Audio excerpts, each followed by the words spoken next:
일의 마을에 대해서 지금까지 귀로만 들었는데 오늘 눈으로 직접 보게 됐네요. 감사합니다. 또 김신중 장로님은 참 반가운 거는 제가 옥방에 있을 때 소천 중고등학교 교사로 그때 오셨어요. 저는 학부형이고요. 감사합니다.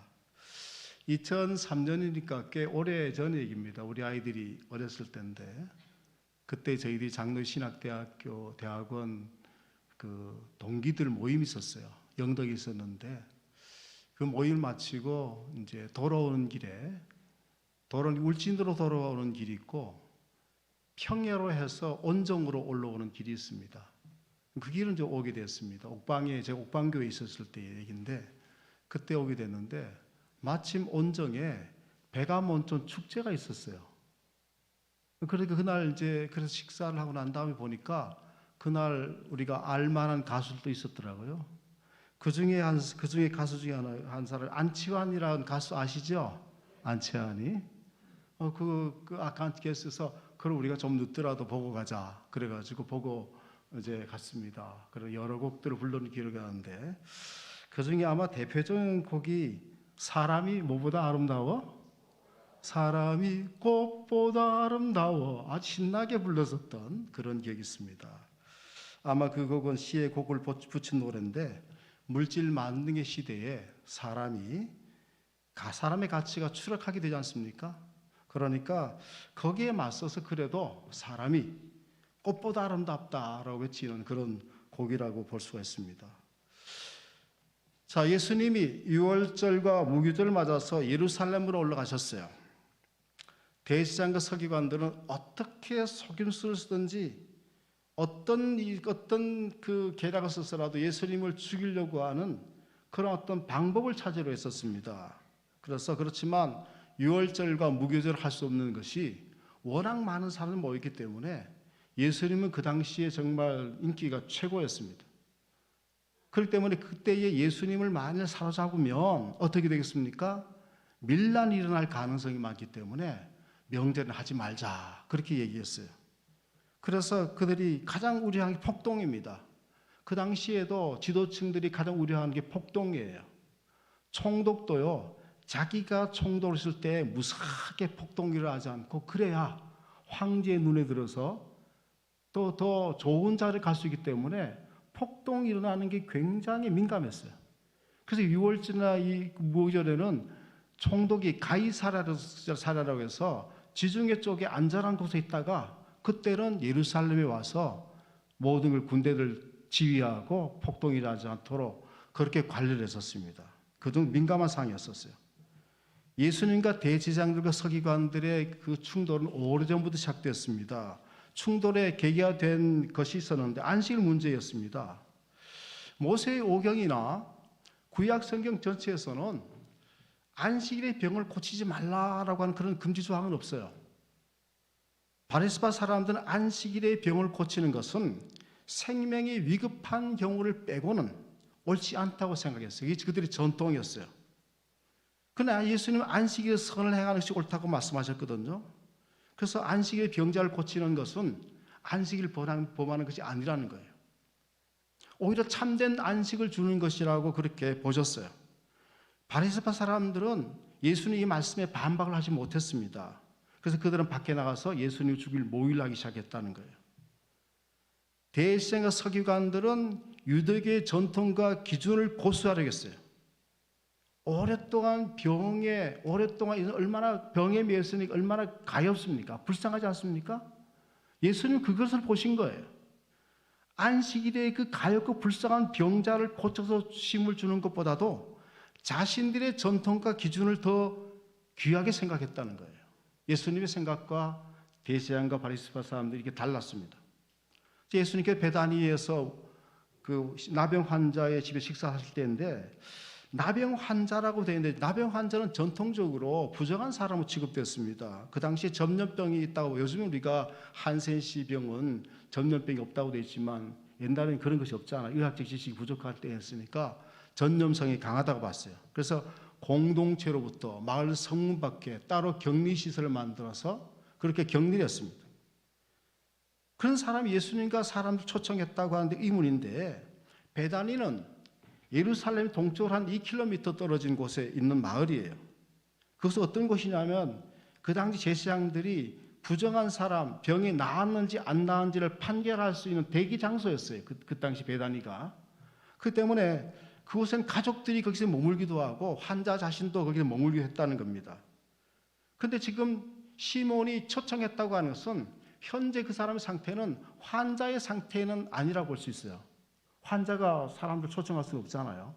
그러니까 예수님이 아마 치유를 하셨기 때문에 거기에 감사해서 예수님을 초청하고 공식적으로 내가 이제는 다 낫다고 하는 것을 알리기 위해서 그렇게 초청했을 수도 있다는 거예요. 자, 그 당시에는 요즘 같은 시대는 아닙니다. 옛날에는 남자들만이 따로 식사했습니다. 우리도 얼마 전까지 그렇지 않습니까? 안 그랬습니까? 남자들만이 따로 식사했어요. 또 그 당시에는 이게 오랜 전통이 있는데, 이게 굉장히 오랜 전통입니다. 예수님 시대만이 아니라 음식을 이렇게 누워서 이렇게 먹었습니다. 이렇게 그 당시에 이렇게 얘기를 하고 누워서 먹었어요. 남자들만 이렇게 모였거든요. 얘기 교제하고 그랬었습니다. 근데 그 자리에는 여성이 합석하지 않았어요. 근데 시중을 들은 여자들 말고는 그 자리에 들어오지 않았습니다. 그런데 그 이외로 어떤 여자가 불쑥 그 자리에 끼어들었습니다. 사람들이 굉장히 의아하게 생각했을 거예요. 그런데 그 손에 들린 것은 음식이 아니라 향유가 든 옥합이었습니다. 그 여자는 옥합병을 막고 있던 마개를 열었어요. 지금 우리가 옥합을 깨트린다 그러면 뭐 이런 어떤 아주 깨트리는 어떤 그걸 생각하잖아요. 우리말에 깨트린다 그러니까. 그러면 다 깨트리면 향유는 어떻게 되겠습니까? 네? 다 쏟아지잖아요. 그러나 그게 항상 그렇게 성경 읽을 때마다 그게 의문이에요. 옥합을 깨트리면 향유는 그러면 300데나리온 되는 향유는 어떻게 하냐? 그럴 거 아니겠습니까? 그러니까 그 당시에 보통 알라바스터 석고 종류인데 그런 어떤 그 돌로 대리석으로 그 향유를 병을 만들었다는 거예요. 그런데 그게 이제 무늬가 있어가지고 그 다음에 백색, 황색, 핑크색도 있고요. 그런 점이 돌인데 돌이 가공이 쉽고 갈면 아름다운 무늬가 있기 때문에 바로 그것으로 항아리나 용기를 만들었습니다. 그래서 병마기를 열면 깨어진다고 표현한 겁니다. 병마기를 열었는데 이걸 깨어진다고 표현했다는 거예요. 우리가 병 딴다 그러잖아요. 병 딴다. 병 딴다 그러면 뭘 따는 거예요? 네? 병 안 따보셨어요? 병 따면 뭘 땁니까? 마귀를 따는 거잖아요. 그럼 병을 못 따. 그리고 우리가 쓰는 병 딴다는 마개를 여는 거지 병을 뭐 어떻게 또 딴다든지 그런 거 아니잖아요. 그 똑같은 표현이에요. 옥합을 깨트린다는 말은 병마개를 연다 이런 뜻입니다. 근데 그 여자는 그 병마개를 제거하고 머리에 향유를 부었습니다. 그 향료는 굉장히 귀한 나드 향이었어요. 그래서 그 나드 향은 히말라야, 네팔이나 티벳에 있는 단연생 풀인데 해발 3,000에서 5,000m에 있는 곳에 있는 그런 어떤 귀한 풀입니다. 그런 풀인데 우리말은 허브죠, 허브. 그걸 가져다가 그걸 가지고 기름을 뽑아냅니다. 그걸 가지고 이제 이렇게 찌는 거죠. 근데 그것을 해도 향유가 한두 방울 나올까 말까 할 정도로 굉장히 귀한 향유고요. 그 다음에 그렇기 때문에 굉장히 고가입니다. 300데나리온 이상이라고 말합니다. 이것은 건장한 노동자가 1년을 꼬박 일해야 아프지 않고 꼬박 일해야 받을 수 있는 그런 큰 금액의 그런 어떤 그 고가의 그런 어떤 향유였어요. 근데 이 무슨 연유인지 모르겠지만 갑자기 잔치 자리에 불쑥 끼어드는 거예요. 물어보지도 않았습니다. 무례하게 느닷없이 예수님의 머리에 향유를 부었습니다. 나드 향이 온 방에 가득하게 되었습니다. 동시에 사람들의 반응이 터져나왔습니다. 몇몇 사람들은 화를 내면서 자기들끼리 말합니다. 어찌하여 이 향유를 흡입하는가? 이 향유를 300데나리온 이상에 팔아 가난한 자들에게 줄 수 있었겠도다. 그들은 여자 행동을 강하게 굉장히 질책했어요. 신학대학은 동기 목사님 중에 글쓰기를 코칭하는 분이 계십니다. 박구리 성배 목사님이라고 분이 있는데요. 오전 이분이 인천의 공항단지에 교회를 개척했어요. 그 10억 이상을 들여서 무리하게 교회를 개척했어요. 이게 다 빚으로 남았습니다. 처음에는 성도들이 많이 들어올 것 생각했는데 교회가 그렇잖아요. 교회 개척한다고 옛날 아니고 굉장히 그렇게 갑자기 성도들이 몰리고 그러지 않습니다. 그건 굉장히 힘들었어요. 그래서 나중에는 빚 때문에 파산되고 사모님과도 헤어졌어요. 그래서 이분이 너무 마음을 달랠 길이 없어가지고 그 다음 어떻게 했냐, 구청의 도서관으로 갔어요. 구청 도서관에 가서 그 책을 읽기 시작했습니다. 그 책을 한 1000권 정도를 읽었대요, 자기가. 더 많이 읽겠지 나중에. 그 읽었더니 뭔가 눈이 딱 터졌어요. 책 읽기와 글쓰기에 대해서 물미가 터진다고 하지 않습니까? 뭔가가 자기 나름대로 터진 거예요. 그래서 새로운 길을 찾았습니다. 자신도 여러 번째 좋은 책들을 많이 썼습니다. 저 책 쓰기도 하고 또 다른 사람들이 책을 쓰는데 코칭, 지도하는 어떤 거를 했어요.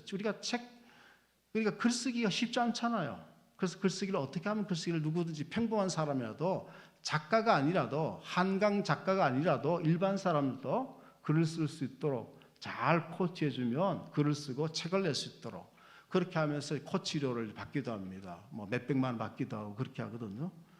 그래서 우리 목사님들, 동기 목사님들이 은퇴를 앞두고 있는 목사님들 중에서도 그 목사님이 코치를 받아가지고 목회에 대한 지난가지 여러 얘기들 책을 이번에도 새로 냈더라고요. 다른 분도 여러 분 내기도 하고 그런 일들을 지금 주업으로 지금 하고 있습니다.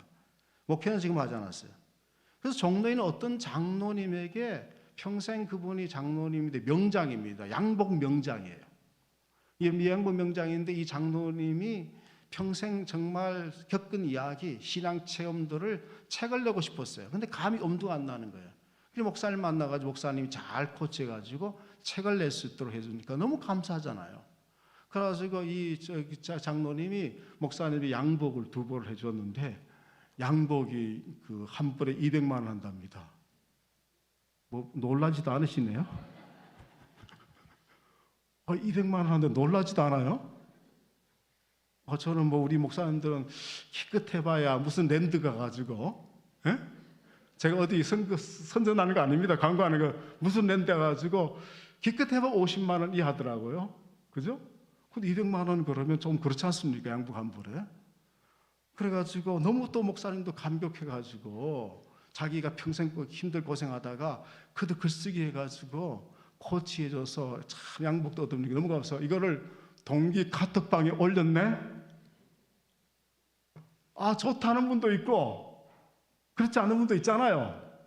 그래가지고 어떤 분이 동기 목사님 중에서도 좀 참으면 될 텐데 목사님들이 또 그런 목사님 있습니다. 동기 목사 댓글을 달았는데 우리 어떤 동기 목사님 중에는 아직 개척교회를 하신 분도 계시고 교회에서 사정상 교회 나와가지고 아직 인지를 못 구하는 목사님도 계시는데 이건 좀 너무하지 않느냐 이렇게 또 글을 올린 거예요. 그래가지고 그 목사님이 아이고 죄송합니다 그러면서 그 다음에 어떻습니까? 사과까지 올렸습니다. 동기 목사님 중에는 그 목사님 상황과 처지를 볼 때에 200만이나 가는 양복을 입을 자격이 있는가 그렇게 의심하는 사람 적지 않았어요. 여자가 예수님의 머리에 그 향유를 부은 것은 돌발적인 사건이었습니다. 그래서 분명한 것은 사람들은 예수님보다 뭐를 더 중요하게 생각했습니까? 300데나리가 가는 향유를 더 굉장히 가치 있게 여긴 것만은 분명합니다. 만일 그 자리에 로마 총독이 그 자리에 있었거나 황제가 있었거나 대제사장이 있었다면 근데 그 여자가 와서 향유를 부었다면 사람들이 뭐라고 말하겠습니까? 뭐라고 말하겠어요? 그 중에 대통령이 와서 계셨다. 근데 향유 묻었다. 그러면 사람들이 뭐라고 말했습니까?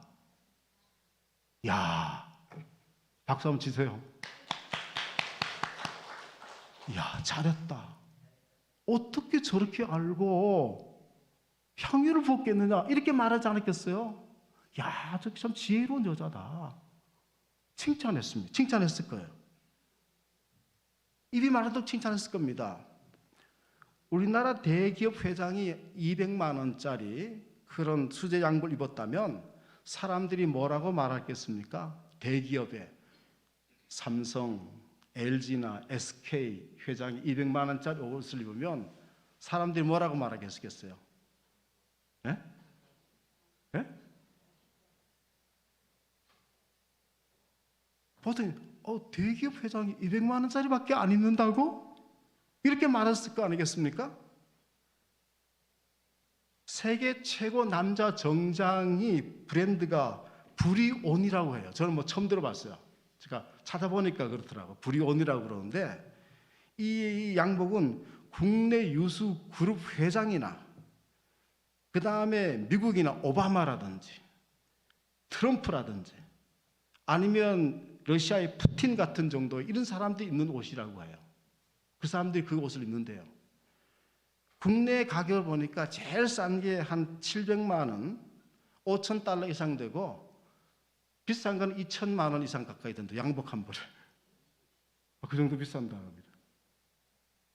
예수님은 그들과 같은 우리가 보통 일반 사람과 똑같은 음식을 먹고 똑같은 옷을 입었어요. 예수님이 더 잘 입으신 건 아니었습니다. 그 당시 유대 사람들이 남자들이 입은 옷 똑같이 입은 거예요. 그냥 보통 유대 남자입니다. 그렇게 귀하게 볼 것도 없었어요. 좀 유명하고 사람들이 몰린다는 거, 능력을 행한다는 것 정도였었습니다.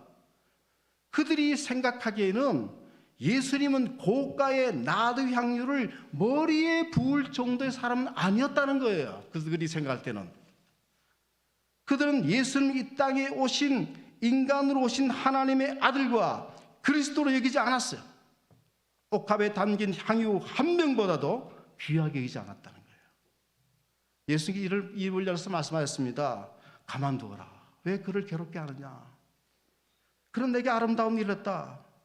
그 생각이 아름다운 일이 되는 이유를 말씀하셨는데 예수님 자신이 사람들은 모르겠지만 자신이 하나님의 아드님 아니십니까? 하나님이십니다. 고가의 향유보다 더 자신이 더 가치 있다고 하는 것을 스스로 밝히신 거예요. 첫째, 자신은 언제나 너희 사람들과 함께 있는 것이 아니라고 말씀하셨습니다. 이는 죽음과 부활을 통해서 사랑한 사람들을 곧 떠나게 될 것을 말씀하신 것이었습니다.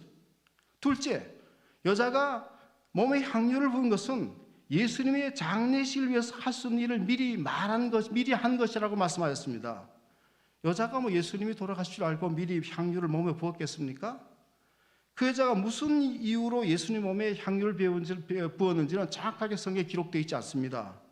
요한복음 12장에서 마리아가 나사로의 그 여동생 마리아가 비싼 향유 순수 나드 한 근을 가져다가 예수님 발에 부었습니다. 그리고 자기 머리털로 예수님 발을 닦았어요. 죽었던 오빠 나사로를 다시 살려주신 것에 대한 감사의 표시였어요. 그러나 오늘 말씀의 사건과는 완전히 다른 사건, 다른 일이에요. 향유옥합은 그 당시에 굉장히 귀한 그런 혼수품이었고 여자에게는 굉장히 귀한 그런 어떤 물건이었어요. 그런데 여자는 그렇게 귀한 향유옥합보다 예수님을 더 귀하게 여겼다는 겁니다. 할렐루야. 여자는 그저 단순하게 생각했을 겁니다. 그런데 예수님은 그 여자가 한 일을 자신의 죽음과 부활을 미리 안 예언자적인 행동이었다고 그렇게 평가하셨어요. 어떻게 보면 예수님의 여자의 순수한 헌신이 어리석은 여자의 돌출 행동으로 끝날 수도 있었어요. 그런데 예수님은 일이 얼마나 위대한 행동인지를 말씀했습니다. 내가 진실로 너희에게 이르노니 온 천하에 다니면서 온 천하에 어디서든지 복음이 전파되는 곳에는 이 여자가 행한 일도 말하며 그를 기억하리라. 이 여자의 이름이나 신분이나 그 집 이런 기록되어 있지 않아요. 찬송가 323장의 찬송처럼 부름받아 나선 이 몸이란 찬송 3절에 보면 이름 없이 빛도 없이 뭐하며 섬기리라?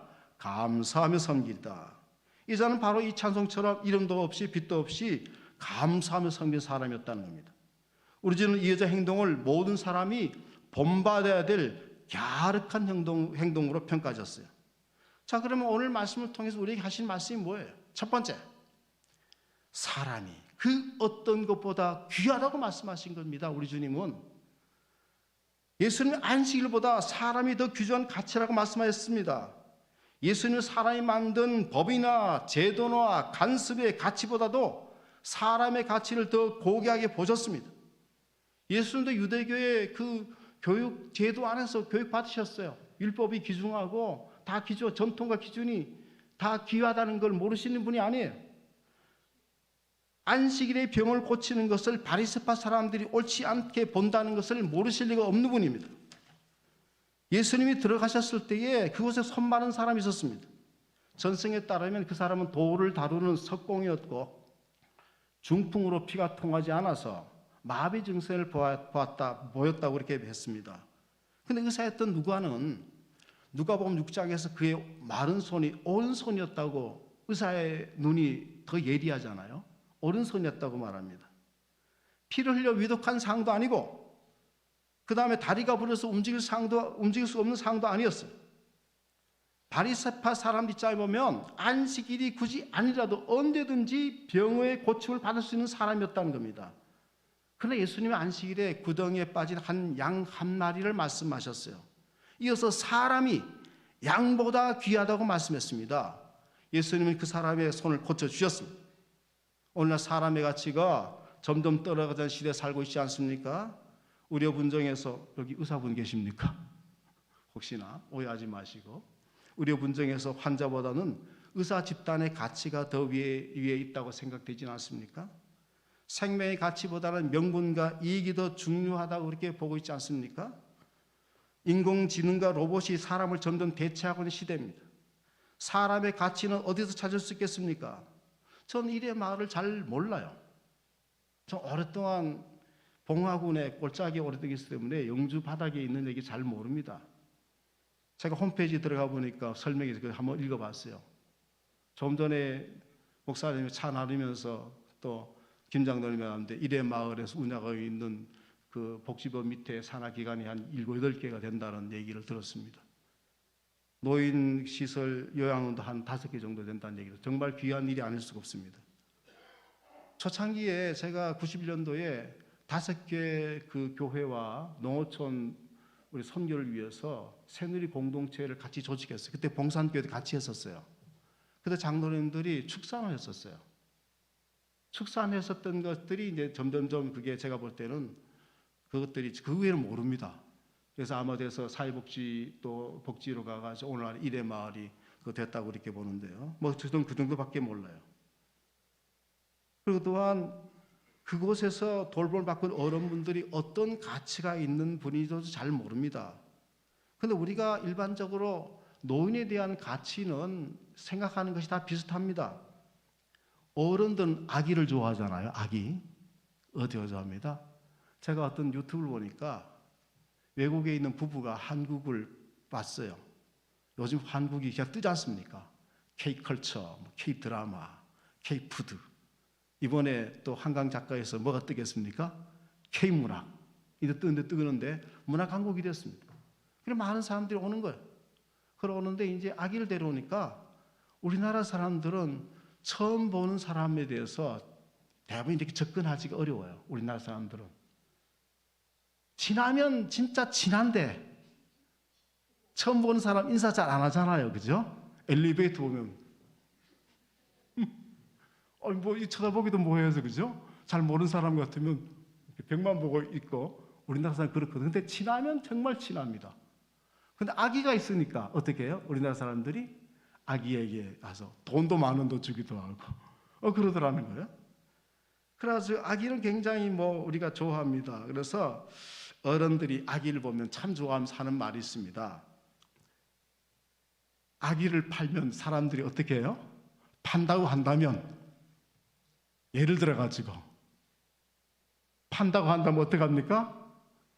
금방 사가지고 하지만 우리 같은 노인들은 아무도 어떻게 합니까? 사는 사람이 있습니까? 없습니까? 사는 사람이 없다. 이런 말을 제가 하는 걸 많이 들었어요. 나이 많은 사람들의 가치가 떨어진다는 말이기도 하죠. 뭐 나이 많은 사람들의 가치가 뭐 떨어지긴 하겠습니까만은 보통 뭐 그렇게 사회적 인식이 그렇습니다.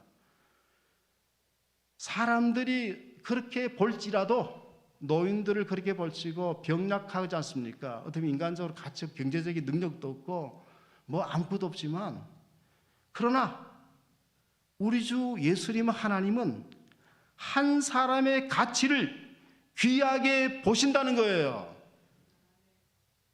주님은 한 사람의 가치를 이 세상의 어떤 가치보다 높게 보십니다. 오늘도 우리가 주님처럼 한 사람의 가치를 귀하게 생각해야 되지 않겠습니까? 저는 목회를 1980년 3년에 옥방교회 시작했는데요. 옥방교회 와보신 분들도 아마 계실 거예요. 옥방 광산촌입니다. 그 당시 제가 갔을 땐 광산이 완전히 문을 닫았어요. 폐광됐습니다. 다 떠납니다. 교인들 떠나고 지역사람 떠나고 마을이 텅텅 뭐 비어가기 시작했었어요. 그러니까 2달 동안 목회자를 모시지 못했습니다. 제가 군대 갓 제대하고 한 6개월 지났었을 때 그때 이제 강단을 목회자가 없으니까 예배가 안 되는 거 주일날. 그래서 저보고 강단을 좀 지켜달라 그렇게 얘기했어요. 그래서 봄 되면 제가 복학을 할 텐데 지켜달라 그래요. 그렇게 얘기했어서 제가 목회도 모르고 아무것도 몰랐어요. 그래서 강단 가서 설교한다고 제가 옥방에 83년도에 이맘때쯤 됐었습니다. 그때 갔었습니다. 그때 갔는데 거기서 제가 36개월, 1개월을 목회하고 왔습니다. 5년 전에 고향이 제가 풍기입니다. 풍기기 때문에 고향 가까운 곳에 저도 은퇴를 이제 바라보고 있으니까 그렇게 오게 됐었습니다. 제가 이제 거기서 여러 가지 많은 게 있었는데 그 당시에 이제 그 당시에 청년이었었던 집사, 지금은 장로님인데 지금 울진 자활센터를 이끌고는 황천호 장로님, 자활센터 계신 분 알 거예요. 황천호 장로님 그러면 그 경북 자활센터 그 회장도 하시고 잘 아실 겁니다. 지역에 경북 지역에 상당히 알려진 분이거든요. 그때는 실제로 기반도 없는 청년이었었어요. 아무것도 없었거든요. 그 교회에서 이제 저희 교회가 중요한 것은 교회가 사람의 가치를 인정하도록 교회에서 제가 해서 교회 같은 것은 중요하다. 사회복지가 중요하다. 공동체가 중요하다. 함께 살아가 중요하다. 이것에 대한 성경에서 나온 가치들을 부지런히 제가 전한 것 같아요. 그래서 그때 사회복지로 이제 전환을 하면서 자활센터, 후견센터를 맡게 되고 다양한 사회복지 사업들을 하면서 교인들이 이제 장로님들 하니까 제가 자연스레 목사 관심 갖잖아요. 복지에 대해서. 알게 모르게 뭐 공부를 안 했어도 그렇게 됩니다. 근데 그렇게 하면서 전반적인 분위기가 장애인에 대해서 굉장히 우리가 생각할 수 있는 그런 교회 분위기였었어요. 그런데 이제 농촌일수록 장애인이 많습니다. 특히 교통장애인이 많아요. 교통장애 입어서 농촌으로 자기 고향 집 오는 분들이 많거든요. 이분들이 농촌 교회가 다 이렇게 오르막 내리막 있어서 교회가 힘들었어요. 그 초창기 저희들이 교회 2000년에 교회를 봉헌하고 그다음 거기 자갈을 깔았었어요. 자갈을 깔고 계단도 있었거든요. 장애인들이 올게 굉장히 불편합니다.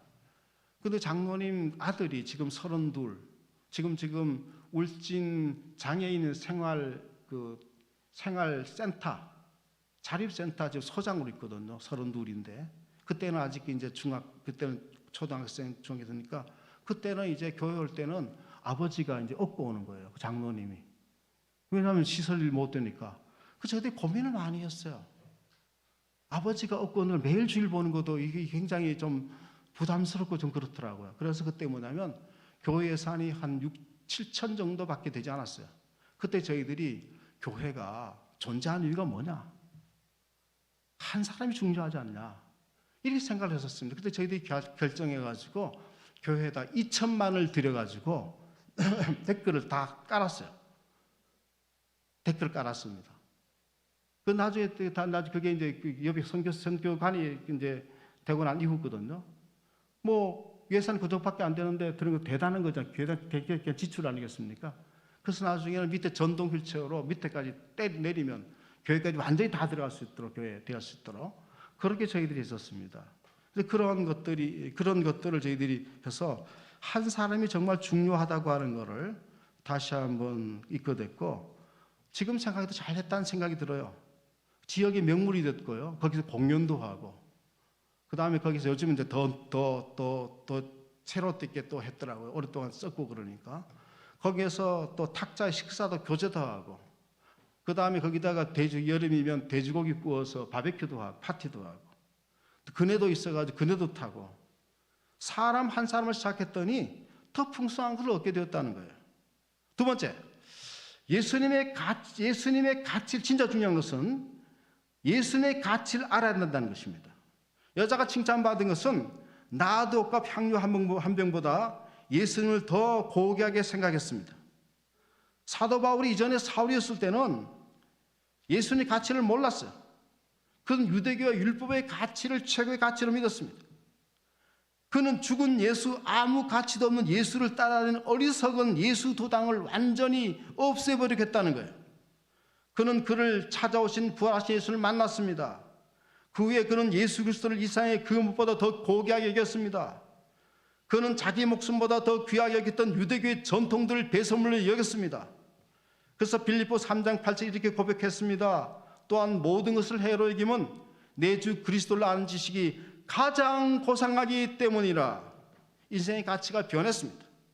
살든지 죽든지 내 몸에서 예수 그리스도가 존귀하게 되게 하려 하나니라고 바뀌었어요. 예수님이 존귀하게 되는 것이 인생의 최고의 가치로 삼았다는 것입니다.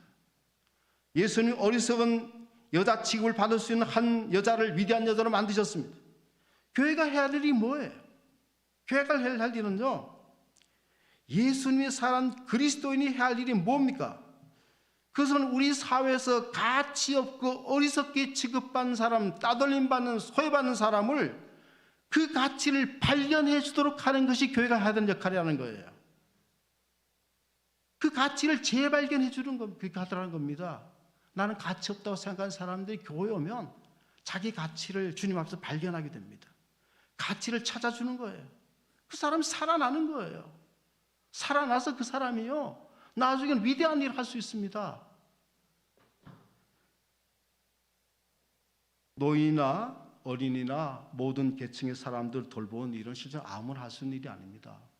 가족이라도 못해요. 자식들이 못합니다.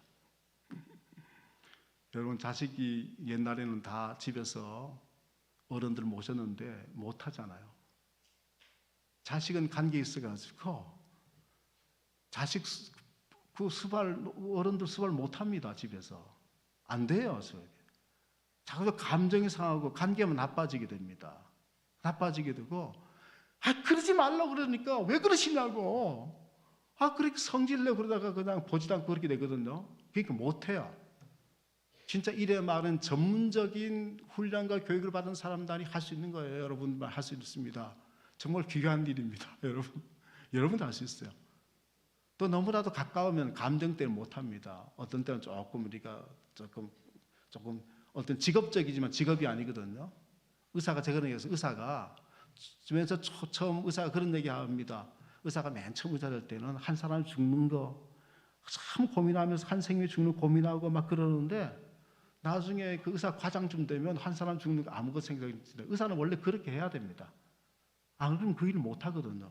아무튼 정말 귀한 일이고, 늘 대하는 사람이고 똑같은 사람이고 한 사람이 가면 또 한 사람이 오지만 누가 되었든지 간에 기본적인 품성은 한 사람을 가치 있게 생각하시는 여러분이 되시길 바랍니다. 한 사람이 가치. 우리가 평생 예수를 믿었지만 예수님의 가치를 모두 알았다고 할 수는 없어요. 우리가 알고 있는 것은 그저 조그만 하나일 뿐인 겁니다. 우리가 평생 태양이 움직입니까? 안 움직입니까? 태양이 움직인다고 생각하시는 분, 태양이 안 움직이다 생각하시는 분, 그럼 뭐예요? 다른 분들은? 저도 평생 태양이 그 자리 가만히 있고 행성이 움직인다 생각했어요. 근데 어느 날 갑자기 유튜브를 보는데 그게 아니래요. 태양도 움직인답니다. 거대한 은하 세계 속에서 태양은 그 어느 날 움직인대요. 우리가 몰라서 그렇지 워낙 빠른 걸 움직여서 그렇지 모른다는 겁니다. 그래서 깜짝 놀랐어요. 내가 알고 있는 게 뭔가 과학 지식이라는 것이 이게밖에 안 되는구나. 이거밖에 생각했습니다. 우리가 알고 있는 것이 너무 적습니다. 예수를 평생 믿어도요, 예수는 잘 몰라요. 예수는 가치를 잘 모릅니다. 자, 이제 여러분도 예수님의 가치를 더욱더 발견하시기 바랍니다. 예수님은 나도 향유보다 더 귀한 분이시고, 또 여러분들이 만나는 사람들, 특히 우리 교회 사람들끼리 귀하게 생각해야 됩니다. 가장 중요한 거는 일의 마을에 있는 여러분 섬기는 분도 귀하지만 가장 중요한 우리가 모체 기간이 봉산교회 아니에요? 그죠? 봉산교회이기 때문에 일의 마을이 있는 거예요.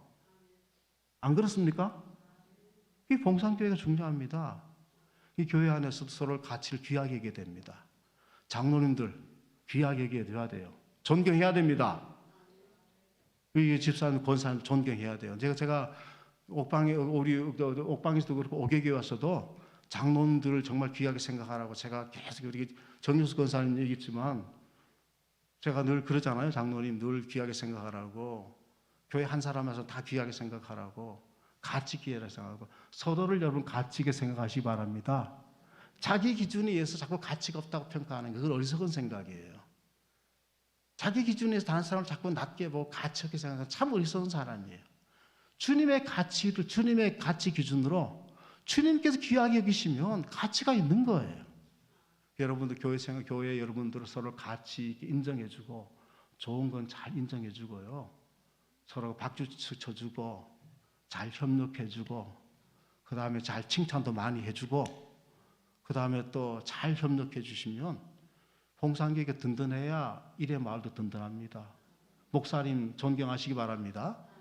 목사님 제가 그래서 그게 아니고, 모든 목사님들 여러분, 제가 제 얘기를 했지만 여러분 존경해야 됩니다.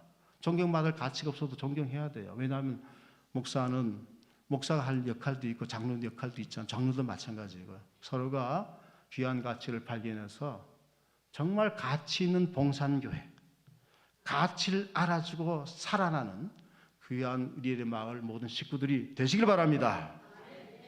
감사합니다. 하나님, 사람이 향유보다 더 귀합니다.